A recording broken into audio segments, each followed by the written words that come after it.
Olá, pessoal. Bem-vindos ao podcast Sonho Bem-vindo. Eu sou a doutora Larissa Matsumoto, médica ginecologista e obstetra, especialista em reprodução humana e faço parte do time da Clínica Vida Bem-vinda. Esse podcast é produzido pelo Arte Academy com o apoio da Clínica Vida Bem-vinda e tem como foco trazer para você o que há de melhor e mais atualizado na ciência da reprodução humana com a nossa experiência clínica do dia a dia.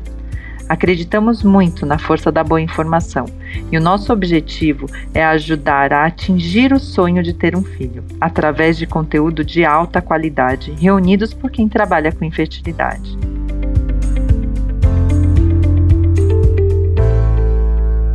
Olá, pessoal, bem-vindos ao podcast Sonho Bem-vindo. No episódio de hoje, eu vou receber a Thaís Riga. Ela é bacharel em biomedicina pela Unesp, tem mestrado em ciências na área de biologia da reprodução pela Faculdade de Medicina da USP de Ribeirão Preto, possui experiência profissional com ênfase em fertilização in vitro, criopreservação, andrologia e cultivo celular. É atualmente a nossa andrologista no Lab for Life. Olá, Thaís, seja bem-vinda ao nosso podcast. Olá, boa noite a todos que estão nos ouvindo. É um prazer estar aqui com vocês hoje e obrigada, doutora Lari, pela apresentação. Thaís, eu queria que você começasse nosso podcast contando pra gente a sua história. Como que você nasceu foi de um tratamento de reprodução assistida, né, que seus pais fizeram uma inseminação, e conta um pouquinho pra gente como que foi a história, como que seus pais abordaram o assunto com você, como que vocês lidam com isso. Certo, então, doutora, eu estava até tentando lembrar ontem como que foi esse momento deles me contarem, e eu acho que assim, minha mãe sempre falou disso de modo muito natural, né? Ela fala para todo mundo. Nunca foi considerado um tabu ou de manter só entre a nossa família. Então, para mim foi até difícil lembrar quando que exatamente eles me contaram, né?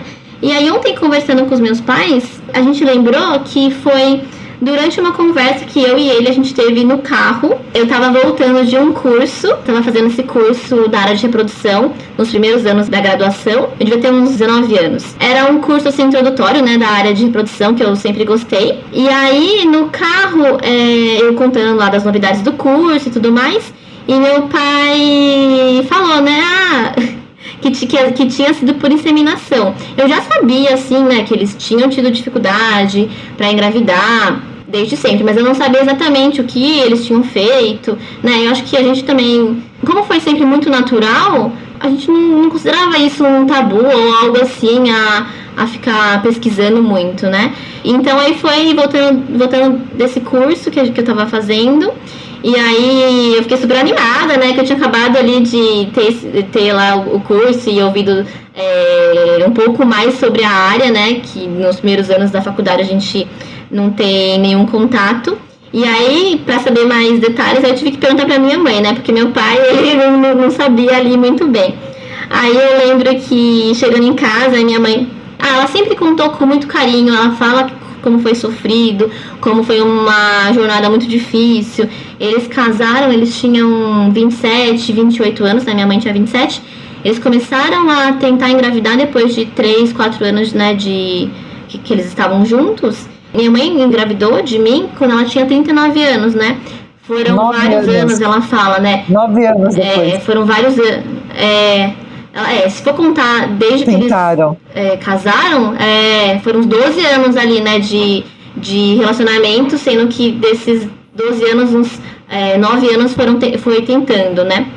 E ela fala como ela procurou vários médicos, como ela ia muito pro interior, tantas injeções que ela tomava, vários sangramentos que ela teve, foi muito sofrido, assim, pra ela, né.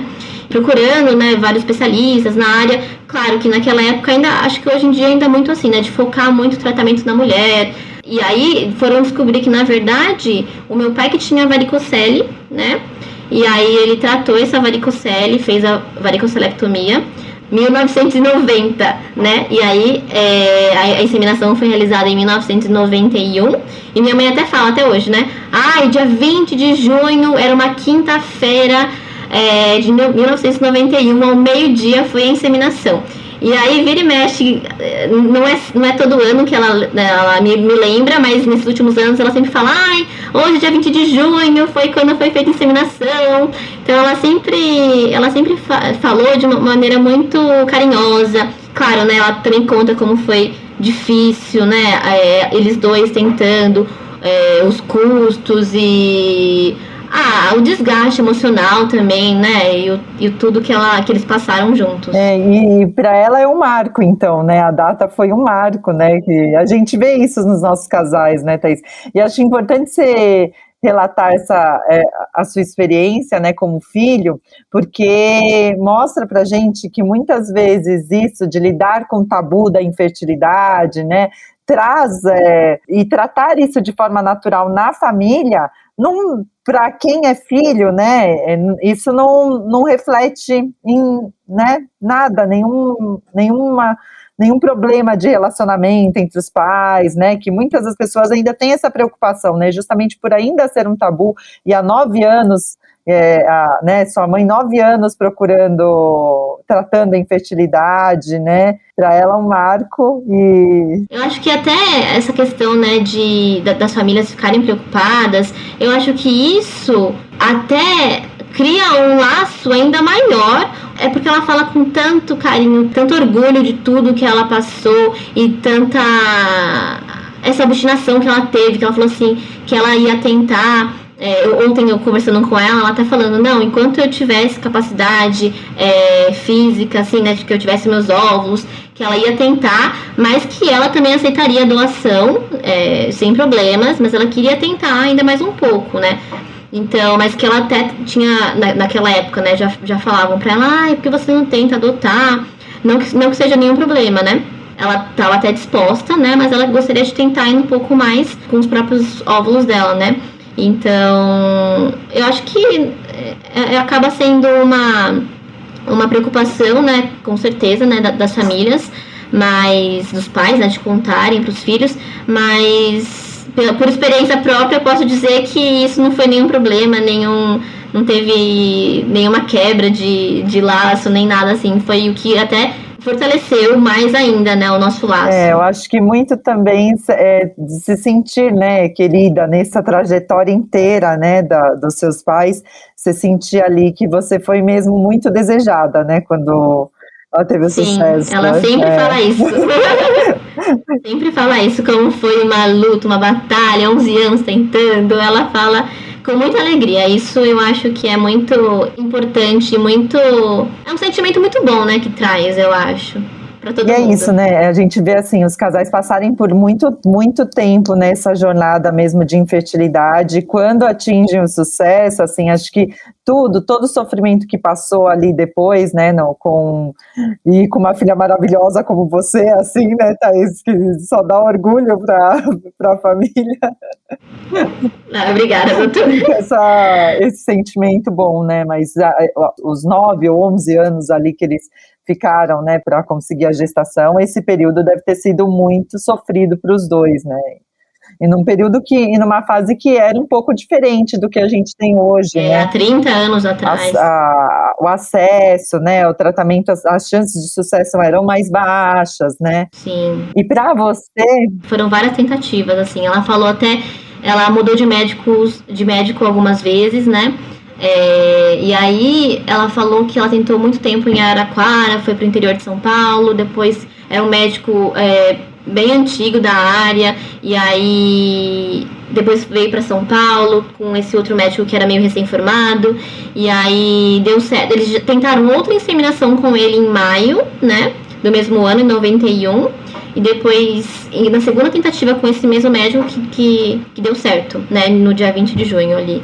Então, é isso, né? Eu acho que, claro, é difícil, né, saber até onde ir, até que ponto, né, emocionalmente. A gente sabe que é muito desgastante. A gente vê o resultado, né, e tudo que pode trazer de felicidade, então aí a gente fica meio enviesado, assim, em falar quando que é o momento, né, pra não tentar, para não postergar algo que realmente não está dando certo, não sei. E cada casal tem seu limite, né? Tem seu limite físico, tem seu limite emocional, tem o limite financeiro também, né? Nos tratamentos de fertilização in vitro, inseminação não são tratamentos baratos, tem a questão da injeção. Sua mãe teve a questão da viagem, a gente tem muitas pacientes de fora também que tem esse custo também associado, né? Então, o que eu costumo dizer para os meus casais é isso, cada um tem um limite. Quando eles perguntam, devo parar agora? Porque sua mãe deve ter passado pela cabeça da sua mãe várias vezes isso, né? Quando devo parar? Devo partir para um próximo ponto? Você falou que ela pensou em ovodoação, então o desgaste às vezes leva mesmo para pensar no plano B, no plano C, né?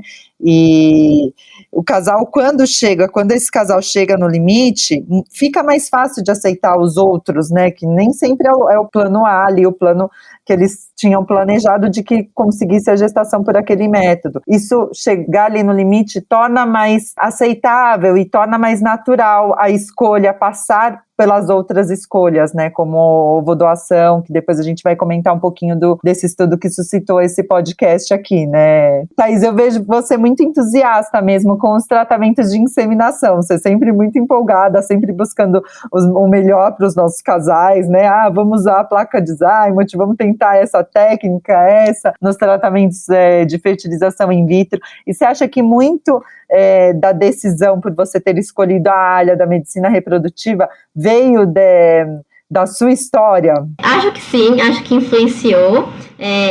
Acho que como a minha mãe sempre conta com essa alegria, com essa satisfação de como foi, claro, difícil, mas que no final no final eles ficaram super felizes, a família inteira festejando, e eu acho que sim, né? Eu acho que isso realmente me dá um impulso, me dá como se fosse uma missão de vida agora minha, né, fazer com que outros casais também atinjam esse sucesso. E eu acho que para mim família é algo muito importante, é um dos nossos bens mais valiosos, né, e auxiliar na formação de novas famílias.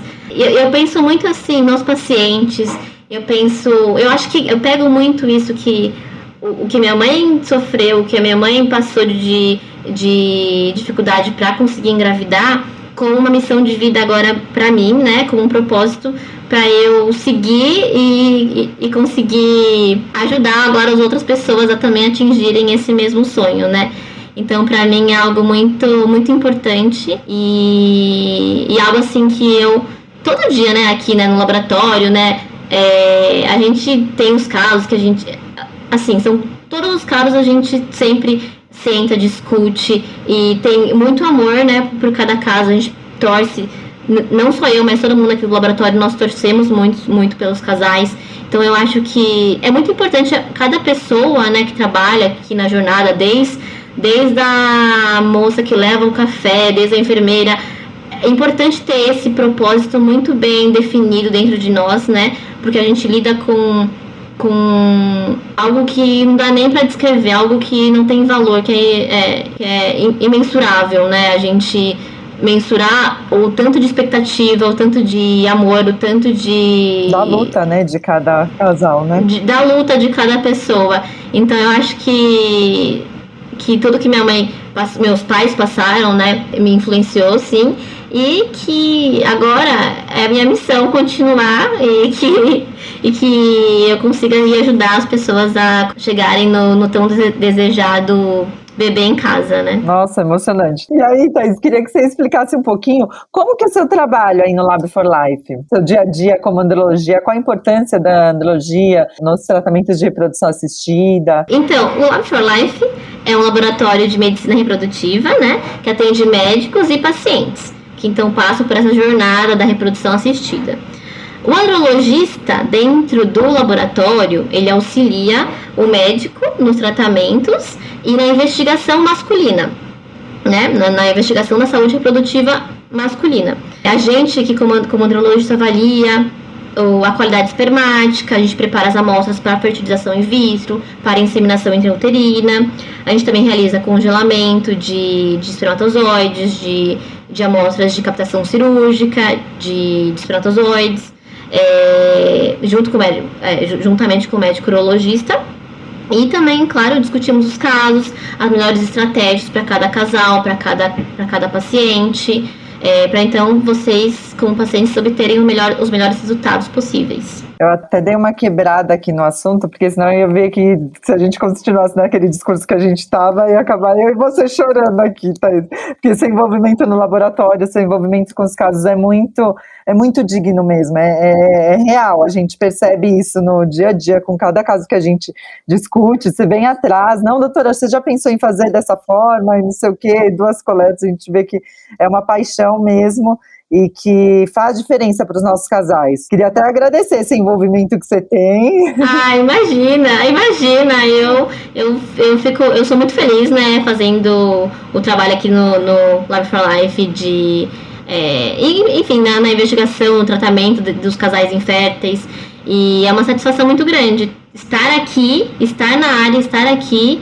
né, trabalhar também com profissionais tão surpreendentes, né, profissionais, eu acho que aqui, com o grupo Vida Bem-vinda, Lab for Life e outros médicos também, a gente tem esse propósito muito, muito forte dentro de cada um de nós, né, então eu acho que eu estou num lugar muito bom, que todo mundo se preocupa com os pacientes, é algo que vai além da bancada, além do consultório, né, que a gente eleva aqui o nosso trabalho, né, a outro patamar, que realmente há esse cuidado, há esse acolhimento ao paciente, né, muito, muito grande, e que para mim é uma honra também trabalhar com todos vocês.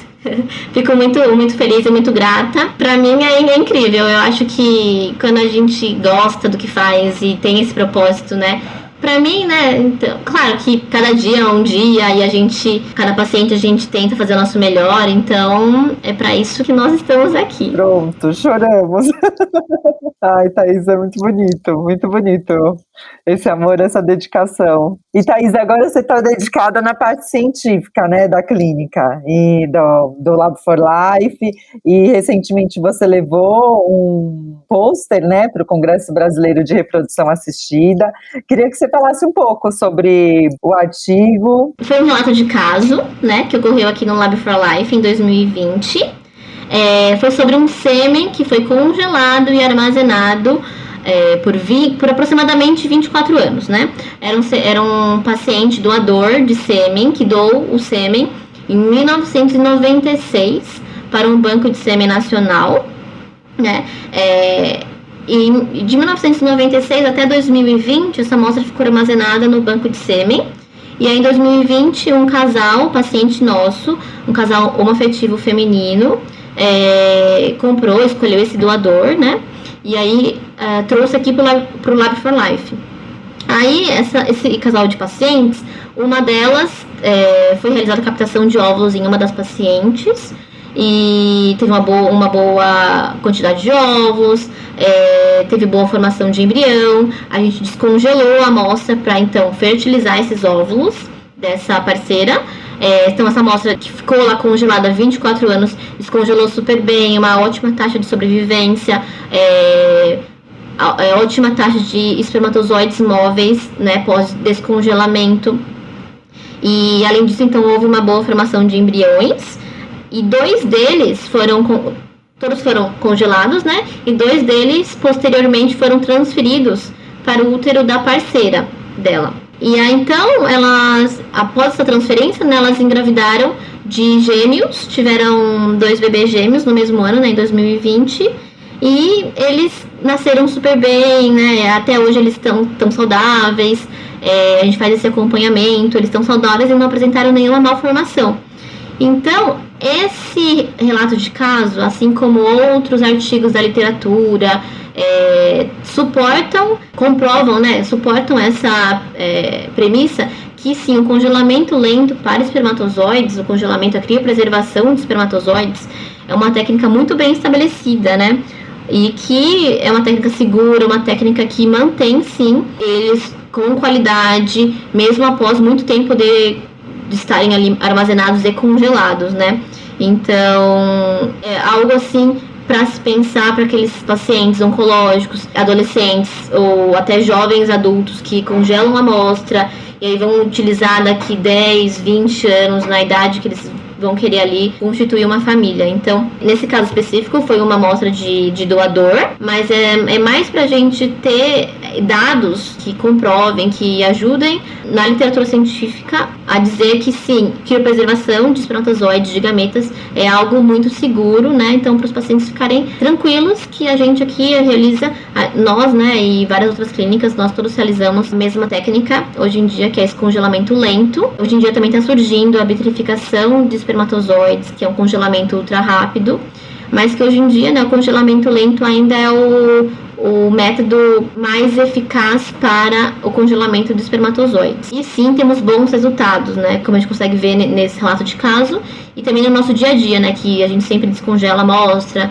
e elas sim recuperam e tem uma taxa de sobrevivência muito boa, em torno de 50%. Claro que para aquelas amostras com concentração mais baixa já é sim para a gente ficar um pouco mais atento, né? Porque a qualidade seminal já pré-congelamento já não era muito boa. Mas, de modo geral, sim, é uma técnica muito segura e eficaz. E até para os casais homoafetivos, né, que buscam banco de sêmen, ou quando tem um fator masculino grave, um casal hétero que vá buscar o banco de sêmen, é uma das questões que pode trazer uma certa insegurança, né, o tempo de congelamento, né, porque como a medicina reprodutiva vai evoluindo, isso muitas vezes é uma das perguntas que eu recebo no consultório, né, o tempo que o sêmen ficou congelado, e aí também para preservação de fertilidade, o tempo que o óvulo ficou congelado, isso inviabiliza o tratamento, reduz chances de tratamento. Então ter trazido esse relato é importante também por conta disso, né, porque sêmen congelado há 24 anos e resultou numa gestação de gêmeos, bom resultado com os embriões, né, com boa taxa de formação de embriões ali em blastocistos, né, que é o que a gente hoje utiliza em mais de 95% dos nossos casos, né, de fertilização in vitro, acho que até mais, né, 99, sei lá.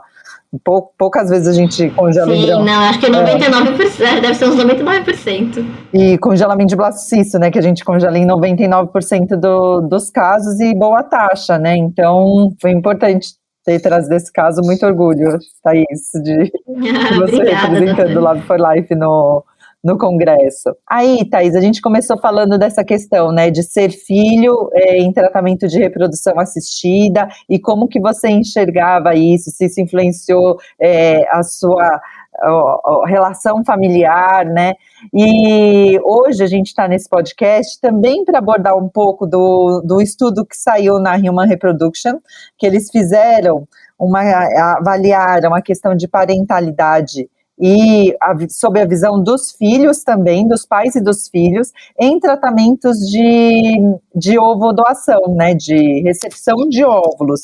E aí foi o primeiro artigo que eles colocaram esse questionamento para as crianças, né, a partir dos 5 anos, né, de 5 anos de idade. É um estudo longitudinal que eles estão acompanhando, eles já publicaram ali com as crianças mais jovens, e agora eles publicaram com as crianças com 5 anos. Pelo que eu li do artigo, eles pretendem até publicar com crianças de 7 anos, quando tem essa percepção da identidade, a criança começa a ter percepção de identidade. E o que você achou do artigo e o que você quer trazer para a gente dessa questão psicológica familiar envolvida em tratamentos de recepção de óvulos? Eu acho que é algo que ter recepcionado óvulos, né, não diz mais ou menos da ligação daquela família, né? Então eu acho que a ligação é muito maior do que a genética, a ligação de mãe e filho, mãe e filha, o pai, filha e filho, é muito mais do que o que diz lá o seu DNA, né? Então, não só para ovodoação, mas também a adoção e outros tantos métodos, né, de embriorrecepção também. Eu acho que a ligação ali é no dia a dia, na criação, né, daquela família, na estrutura familiar, né? Então, eu acho que vale muito mais o amor ali no dia a dia, o carinho, do que realmente o que, né, se era ou não geneticamente sua mãe ou seu pai. Claro, né, que cada pessoa lida de um jeito, né? Mas eu acho que acaba sendo um detalhe muito pequeno, né, em comparação com o amor que é estar numa família, ter nessa estrutura familiar todo mundo. E ele coloca isso mesmo, Thaís, essa visão, né, de que a questão é amor, né? Quando você recebe os óvulos e você tem essa relação com o filho de amor, as crianças não tinham percepção de que o relacionamento entre os pais era diferente, né? Eles até colocavam, eu achei interessante que as crianças colocavam que a questão de afeto até com as mães de óvulos recebidos era até maior, né, na pontuação quando comparado com os casais de tratamento de fertilização in vitro. Então, realmente, hoje a gente sabe que não tem uma diferença, né, de relacionamento entre os pais, tanto em filhos que nasceram de tratamentos de reprodução assistida, como no seu caso, quanto filhos que vieram de tratamento de óvulos recebidos, sêmen recebido, né? Isso acaba que no relacionamento familiar não faz diferença, desde que o que você trouxe no início da conversa aqui, que isso seja tratado de forma natural, né? De que seja tratado sem um tabu e sem segredos. Interessante, doutora Lara, que eu morei nos Estados Unidos por 1 ano e meio, né? Fui fazer um intercâmbio. E aí, a família que eu morava, uma família americana, os pais, a mãe, eles, né, tinham se casado, mais velhos, né? Ela tinha 43 e ele tinha um pouco mais quando eles se casaram. E aí, quando ela foi tentar engravidar, ela já tinha ali uns 44, 45 anos. E aí, acabou que eles tiveram que utilizar óvulos doados, né? Lá nos Estados Unidos, na verdade, compraram, né? Então, eles tinham 2 meninas, uma de 1 ano e uma de 3, 4 anos. E ambas tinham sido por ovodoação de doadoras diferentes, porque o pool de óvulos ali que eles tiveram na primeira FIV era o único embrião, né? Não sei de mais detalhes. E cada uma, claro, foi o sêmen ali do marido. E assim, eu conseguia ver o amor que elas, sabe, que elas tinham, tanto elas duas como irmãs, ali de óvulos diferentes, né, geneticamente diferentes, de óvulos diferentes, mas entre as irmãs e elas com a mãe e com o pai, porque família é família, a família, né, são várias conformações de família. E eu lembro, eu conversava com ela e ela dizia que elas eram muito pequenas ainda, as crianças, né, mas que sim, era um desejo dela contar e que as crianças eram delas. Ela comprou os óvulos, as crianças eram delas, não era... Isso era muito natural pra ela, e é um amor, assim, que não dá pra descrever, né? Porque, claro que eu era uma pessoa de fora vendo ali, mas tenho certeza que isso não iria fazer nenhuma diferença. E eles mostram isso, né, que mesmo assim, desenvolvimento social, desenvolvimento intelectual, até com crianças mais velhas, que não tem uma diferença mesmo. E é engraçado que nesse estudo, eu estava lendo, tem uma parte que eu até parei assim para ler melhor, que eu vi, eles colocam, lendo ao longo do artigo, né, eles colocam que as crianças que nasceram de recepção de óvulos, que elas percebiam a família como diferente numa taxa maior do que os tratamentos de fertilização in vitro. Aí você fica, até ler o tintim por tintim, era muito engraçado, porque, o que você percebe de diferente? Porque agora eu tenho um bebê em casa, a criança é muito inocente, né? Porque o meu pai é careca, tipo, umas descrições assim, tipo, que a comparação, não era assim, você pensa, a criança de 5 anos percebe já a família diferente, será que pelo aspecto físico? Não, era porque o que você gostaria de mudar na sua família? E aí as crianças colocavam que sim, o que você gostaria de mudar? O sabor de sorvete que a minha família sempre pede. Então, assim, para eles, é a visão da criança mesmo, não tem nada de que, não, porque eu não sou geneticamente proveniente da minha mãe, que, né? Então, para eles, a questão não era essa, eu vejo minha família de uma forma diferente, eram coisas assim, porque eu queria uma casa maior, porque eram coisas que não tinha nada a ver com relacionamento e com essa parte genética, eram coisas que qualquer criança colocaria ali, né? Isso, e também eu acho que, como é uma criança muito desejada, né, como foi fruto ali de um tratamento que muitas vezes é longo, é árduo. Eu acho que a criança, e eu, né, assim, posso dizer que a gente sente isso, como a gente foi desejada, como houve uma grande batalha, uma grande luta, uma grande jornada até os filhos de Phoebe serem concebidos e nascerem. Então eu acho que a criança sente o quão importante e quão desejada ela foi. Eu acho que isso acaba sendo até um plus, né? Um algo a mais ali que depois, quando a criança for entender, for mais velha, vai ali juntar os pauzinhos e falar assim, nossa, olha como foi uma luta muito grande pra eu conseguir nascer. E então eu acho que é como se fosse até um algo a mais ali, né? Acho que acaba sentindo, sim, a criança, mesmo sem entender, já sente, né, o amor e o carinho todo e a luta que teve por trás de cada história, e né? A criança percebe isso, né? Porque eles colocam isso também, de que você percebe alguma coisa diferente na sua família.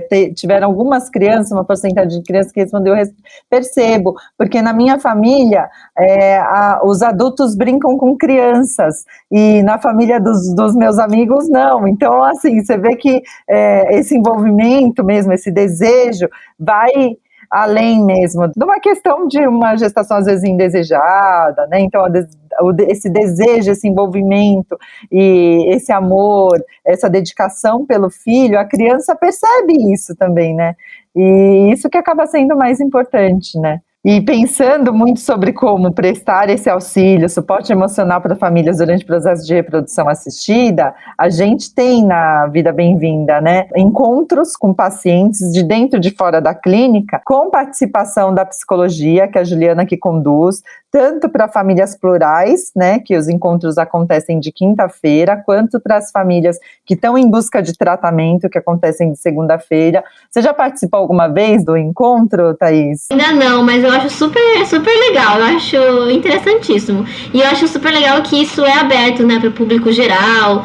Então, eu acho bem legal. Eu acho que todo mundo tem que cuidar da saúde mental, porque é algo muito importante, ainda mais para esses casais que já tem um desgaste, né, emocional muito, muito grande. Então, eu acho uma iniciativa muito incrível da clínica prestar esse auxílio, né, e ajudar ali os casais a passarem, a ficar um pouco mais leve o processo, né? Que essa jornada, essa jornada, assim, e esse apoio, acho que o grupo, né, ele ajuda muito essas experiências entre as pacientes, né? E nesse processo de recepção de óvulos, eu vejo que quando eu participo dos grupos, é uma das grandes questões que eles trazem nos grupos, a recepção dos óvulos, o processo até a aceitação de recepção.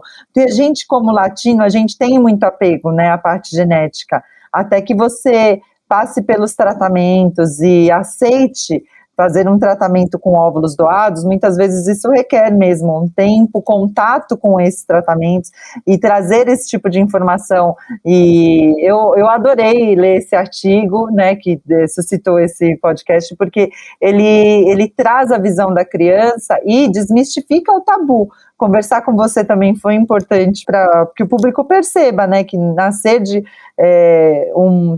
uma infertilidade ali tão longa, né, isso acabou que serviu para vocês como família como um aspecto positivo aí, né, na constituição familiar, né. E aí, Thaís, queria que você deixasse um recado final para os pais e filhos de reprodução assistida, para quem está nessa luta, nessa jornada, deixasse uma mensagem. Eu gostaria então de deixar o meu apoio, meu carinho para todos os pacientes que estão nessa jornada. A gente sabe que muitas vezes é um caminho muito árduo, mas que vale muito a pena. Eu gostaria de dizer também que nós, do Love for Life, estamos sempre fazendo aqui o nosso melhor. E a gente está sempre se atualizando, cuidando com muito carinho de cada caso, de cada paciente, para que vocês tenham o melhor resultado. Gostaria de agradecer mais uma vez o convite, foi um prazer compartilhar aqui a minha história e espero que de alguma forma ajude alguém, né, ali a inspirar e deixar essa jornada para os pacientes um pouco mais leve. Então, muito obrigada E é sempre um prazer estar aqui com vocês e espero que vocês que estão escutando esse podcast, que continuem aí nessa jornada, que vocês tenham a melhor sorte, o melhor resultado. E a gente se encontra aqui nos corredores do Lab for Life. É uma felicidade muito grande estar aqui. E essa certeza de que você estará ali procurando o melhor para cada caso, é verdade esse bilhete. Thaís, eu gostaria de agradecer sua presença no podcast, Sonho Bem-vindo. Foi muito legal poder contar com você, essa conversa de forma leve. Espero que traga aí esperança para os casais. E é muito bom poder trazer esses assuntos tão importantes para quem está nessa jornada de reprodução assistida e aos colegas da área que nos acompanham, né? Parabéns pelo seu trabalho, que contribui muito com a sociedade, com as famílias que estão no caminho para constituir uma família. Obrigada por compartilhar a sua história. É isso aí, obrigada. Obrigada, até o próximo. Vou deixar aqui como recado para quem quiser participar do encontro Vida Bem-vinda, né? Que são esses encontros com a psicóloga, entrar no site www.vidabemvinda.com.br. Lá você vai encontrar no portal do paciente um contato para inscrição no grupo. Então, nos vemos lá. Um beijo, até o próximo. Obrigada por estar conosco nesse episódio do Sonho Bem-vindo. Além de poder escutar esse podcast nas principais plataformas de áudio, você também pode nos encontrar no Instagram, @arte.academy, com Y no final, e @Vida Bem-vinda. Se você gostou desse podcast, ficaremos muito felizes de ouvir sua opinião e os comentários em qualquer plataforma que esteja usando. Importante dizer, esse podcast tem caráter meramente informativo e educacional. Não deve ser utilizado para realizar autodiagnóstico ou automedicação. O conteúdo não é feito para substituir a consulta com um profissional de saúde. Em caso de dúvidas, consulte o seu médico. Somente ele está habilitado a praticar o ato médico conforme a recomendação do Conselho Federal de Medicina. Nenhuma relação médico-paciente é estabelecida aqui neste canal. E somos muito transparentes em relação aos conflitos de interesse e levamos isso a sério. Espero que tenha gostado e até a próxima.